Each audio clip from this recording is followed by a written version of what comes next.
We are starting to turn the corner on the Big Ten football season as we look forward to the month of November, as we look forward to those very first college football playoff rankings here coming up. And there's some teams turning the corner right now in the Big Ten that are looking for some big-time wins here in Week 9 to continue that momentum to the end of the season and into 2025 as well. I'm turning the corner here on this week.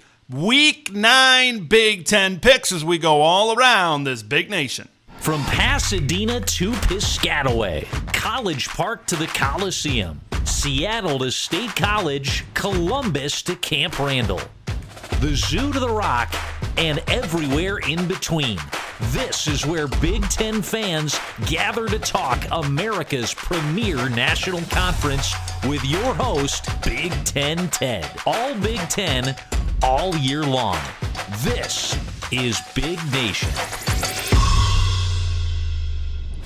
Happy Halloween weekend, everybody. I hope you get out there and carve some pumpkins. There's a big chance that in Week 9, we could see some of these really good offense continue to carve up some defenses here. And we're also starting to see the future in the Big Ten. Look at where teams like Michigan are and USC are and Nebraska. I know they're 5-2, but they certainly didn't look great last week. But then you look to the other side, that's maybe teams that aren't as good this season as expected. And then you look at the Indianas and the Illinois. Look at what Michigan State is doing. Look at what Wisconsin is doing. Some new blood, maybe a glimpse into the future of the Big Ten right now as some of these teams are turning the corner.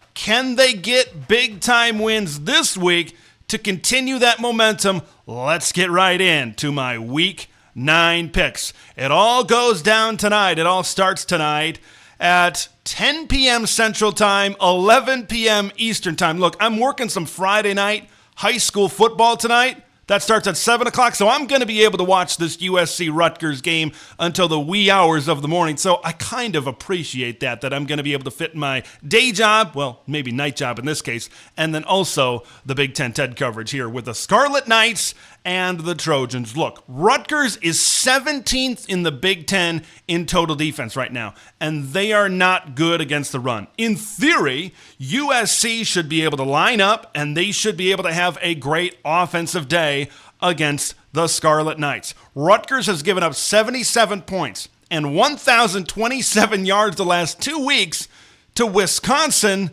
and UCLA. Trojans, run the football. Get Woody Marks going.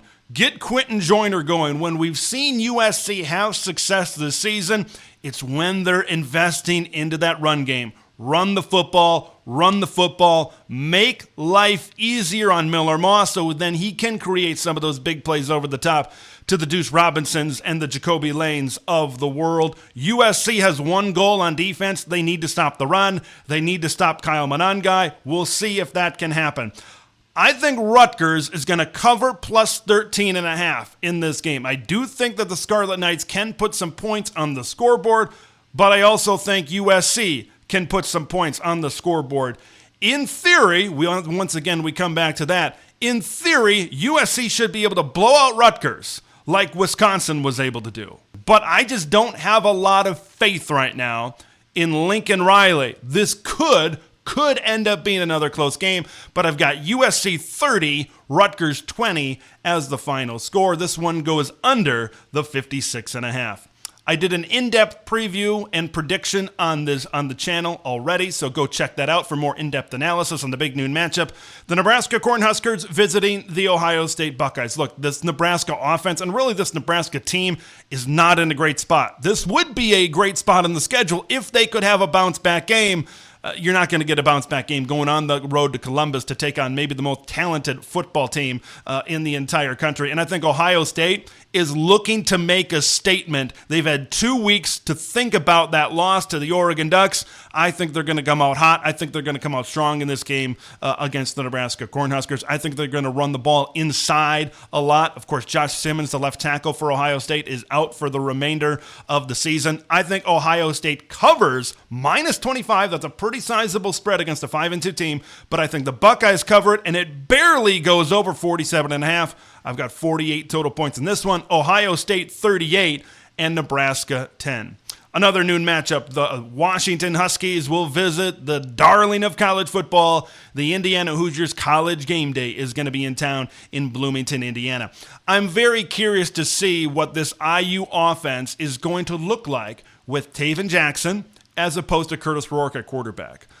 I don't think that this is going to be an offense that's going to change a whole lot. I think they believe that Taven is a talented quarterback. I watched the press conference for Curt Cignetti this week. He said as much. He said, yeah, he played good in the second half of that ball game. I think they're still going to run the offense, certainly, as they would. But when I look more into this game and I look at the Washington Huskies, look, the last time we saw Washington's defense, they were giving up 40 points to Iowa. Iowa ran for not one, not two, not three, but 220 yards in that matchup. I know they're going to look for Taven Jackson to certainly do some things in the throw game, but I think that this is going to be a run-first approach for Indiana in this game. I don't think Washington's run defense is very good. I think Justice Ellison could have a big day. I think Tyson Lawton could have a big day. I think that they could have a big-time day running the football right at Washington, and then that sets up things for Taven Jackson one-on-one coverage to some of these receivers over the top. I think IU easily covers the -6.5 here against Washington. I've actually got this one going under 54.5. I'm ready to be proven wrong by Curt Cignetti, Taven Jackson, and the Indiana Hoosiers. We know that they can certainly light up the scoreboard. CBS game, mid-afternoon, the 20th-ranked Illinois Fighting Illini visiting the top-ranked Oregon Ducks. Look, Illinois needs to find a way to take some shortcuts in this game. They need to find a way to generate some turnovers. I did a preview and prediction of this earlier on in the week, so if you want more in-depth analysis on more specific matchups, go check that out. Oregon, you need to get explosive early, and you need to get explosive often. If they can get a huge points advantage in this game, I think that takes Illinois maybe out of their game plan. It forces them to do things that they don't certainly want to do. This game is at Autzen Stadium. I think Illinois actually covers the +22, and I've got this one going under by a whole 10 points, 54.5. Vegas is really high on the Ducks to win and win big in this matchup. The Northwestern Wildcats visiting the Iowa Hawkeyes. Of course, Iowa coming off that loss to Michigan State last week where their defense, especially their pass defense, didn't look that great. Now, Northwestern has been solid statistically against the run this season, but last week, not so much for the Northwestern Wildcats. They gave up 199 yards to Wisconsin. Tawi Walker had a really big day for the Badgers running the football on this Northwestern front. Now, Iowa should be able to run the football. Caleb Johnson should be able to have a big day at Kinnick Stadium in this game. Now, you look to Iowa's defense. They have shown the ability to be beat deep. Jack Lausch is not a quarterback that's going to beat you deep. He's more of a mobile threat that fits in that way into Zach Lujan's offense. There's not a big-time passing threat for Northwestern in this game. I think this all blends together for a get-right type of game for Iowa. But I think Northwestern, they're that scrappy Big Ten team. I think they can keep it a little bit close throughout this game. I've got Northwestern covering the 14.5-point spread in this one, and I've got this one going under 37.5. I might not bet an over on the next 5 to 8 games Northwestern and Iowa play against each other. Until we see some pretty significant changes with both of these programs, I think it's going to hit the under for the foreseeable future between the Purple Cats and the Black and Gold Hawkeyes. Maryland at Minnesota. I think these are teams that can both generate some big plays on offense in this game. Minnesota needs to find a way to limit some of these big plays. We saw what Billy Edwards was able to do last week. Like, he's one of the Big Ten's leading passers right now. I think coming into the season, a lot of people look to him as maybe that running type, but he's really impressed with his arm and his throwing ability this season. We know about Ty Felton certainly getting over the top, but this is a Minnesota defense that can take the football away. Of course, you got Coy Parrish, the great freshman, back there, and you got some really good players in the secondary there for Minnesota. I think that's really improved this season for the Golden Gophers. So Maryland needs to limit turnovers in the passing game, but they also need to create big plays in the passing game as well. Maryland is last in the Big Ten in pass defense right now. Max Brosmer just gets better week after week after week after week. So Minnesota should be able to make some plays through the throw game in this one. Maryland's pretty good against the run. They're 6th in the Big Ten against the run. We'll see how that balance comes out with Darius Taylor running the football. A couple of 4-3 teams here that are feeling pretty good. Both of these teams have beaten USC this season. I think that this is a close game. I think we're going to see some points in this football game, but because it's a close game, I think I'm favoring Minnesota at home. I feel like this is a game that PJ Fleck just finds a way to win. I've got Minnesota 28 and Maryland 24. So that's a Maryland cover plus 4.5, and this one goes over the 45.5. I feel pretty comfortable that the Terps and the Gophers are going to go over 45.5. Did an in-depth preview of Penn State at Wisconsin on the channel earlier in the week, so go check that one out for more in-depth analysis. This is Wisconsin Super Bowl. It is. Look, I know they got Iowa on the schedule, Heartland Trophy game. They got the Axe game, of course, Minnesota on Black Friday at the end of the year. But this is a team that's on a 3-game win streak. This is a team that's playing really good. I think this is the best version of the Badgers under Luke Fickell that we've seen. You got the number 3 team in the country in Penn State. Look, I also know that they've got Oregon later on in the season, but I think that this is an achievable game. Wisconsin at night on Halloween weekend is going to be really, really rowdy. Wisconsin needs to be able to run the football. They can't let Penn State be ultra stout against Tawee Walker in this run game, because then you put the ball into the hands of Braden Locke. Now, I like Braden Locke when this offense can be complementary and he can feed off the run game. You can work in some play action stuff, but if you expect Braden Locke to drop back 30, 35 times in this game and throw your way to a win, that's not going to work out. You're not going to be pleased if you're a Wisconsin fan in that vein. Penn State cannot afford another slow start. I think Wisconsin can take advantage of it if the Nittany Lions come out a little bit sluggish, as they have in some of these games this season. I think the defenses show up. I think these are two really good defenses in the Big Ten. I think this one goes under the 47.5. Maybe picking with my heart a little bit more than my head in this one. I've got Wisconsin pulling the upset over Penn State, 24-21. Big Ten Network primetime. The Michigan State Spartans going on the road to Ann Arbor to face off against the Michigan Wolverines. We talked about turning the corner at the beginning of this segment. Michigan State, I think, is starting to turn the corner.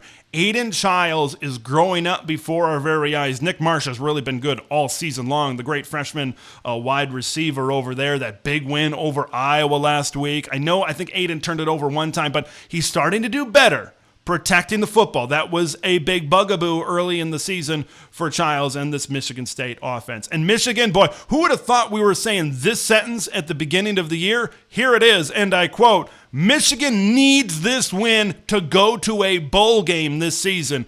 When you've got Indiana and you got Oregon and you got Ohio State in the back half of the year, Michigan, by hook or by crook, needs to find a way to win this football game against little brother Michigan State. But little brother, I think, is better at quarterback. I think they're better on the outside at receiver. They're better on offense. And their defense has been really good under Joe Rossi. I think they've improved a lot on the defensive side of the football. You combine that with the lackluster Michigan offense. Look, if Michigan State can just load up on the run game and stop the run game of Edwards and Mullings, I think that they've got a good chance to win.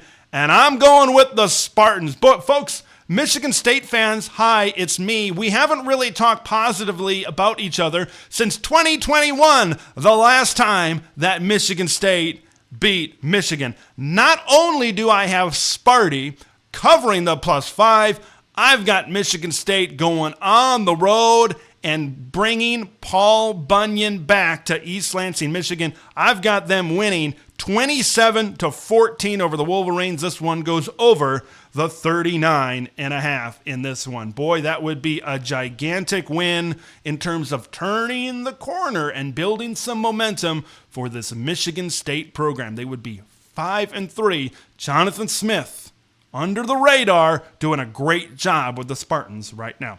Those are my picks. I want to hear your picks. Leave them in the comments below. I'm Big Ten Ted. Enjoy your Big Ten football weekend. We'll be back here on Saturday. We'll be back here next week for some more great coverage. All Big Ten all year long. I'm Big Ten Ted. We will see you in the next one. Thank you for watching and listening to Big Nation. Make sure to subscribe and follow Big Ten Ted on X, YouTube, and podcast platforms to stay in the know on all things Big Ten football.